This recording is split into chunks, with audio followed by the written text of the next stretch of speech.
මේ ලැප් එකේ ඉෂුව එක තිබ්බේ. ඉතින් ලැප් එක පවර් ඔන් කරපු ගමන් දිගටම රීස්ටාර්ටින් කියලා පෙන්නනවා. එතනින් ආට මුකුත් වැඩ කරන්නේ නැහැ. කොච්චර ලැප් එක පවර් ඔන් කරලා තිබ්බත් ඉතින් data ටික හරි මට බේරලා දෙන්න. කියලා තමයි ඉතින් මේ ලැප් එක අරගෙන ආවා. ඉතින් අපි ඒ කස්ටමර්ගේ Windows එකත් බේරලා දීලා තිබුණ විදිහම ලැප් එක ගොඩ දාලා දුන්නා. ඉතින් මේක තමයි මේ ලැප් එක උනේ. රිපෙයාර් එක උනේ මේක ඇත්තටම BIOS වල තමයි ප්‍රශ්නයක් වෙලා තිබ්බේ. ඉතින් අපි ඒක ක්ලීන් කරගත්තා. ඊට පස්සේ ලැප් එක සාර්ථකව රිපෙයාර් එක කරගත්තා. ඒ වගේම මේකේ Windows update එකක් වදින්න ගිහිල්ලා ඒකත් ඒ අතරමඟ ඕෆ් වෙලා මොකක් හරි ප්‍රශ්නයක් වෙලා තියෙනවා. ඉතින් ඒ හින්දා කොහොම හරි එතනත් පොඩි හිරවීමක් වෙලා තිබ්බා. ඉතින් අපි ඒක සාර්ථකව රිපෙයාර් කරගත්තා.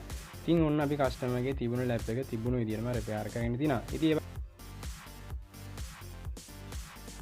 වගේ මේ කස්ටමර්ගේ thermal paste එකයි ආය වගේම coolant system එක CPU heat sink එක ඉතින් ඒකේ dust එක බැදිලා තිබ්බා. ඉතින් අපි dust remove කරලා ඔක්කොම කරලා රුපියල් 1000ක්වත් යන්න කලින් මේ ලැප් එක අපි සාර්ථකව රිපෙයාර් කරලා දුන්නා. ඉතින් ඕගොල්ලන්ගේ ලැප්ටොප් රිපෙයාර් එකක් තියෙනවා නම් MDC කම්පියුටර් අපිට මේ නම්බරයට කියන්න. එහෙනම් හරි guys එහෙනම් අපි වෙන දවසක රිපෙයාරින් වීඩියෝ එකකින් හම්බෙමු. එහෙනම් සුබ දවසක්.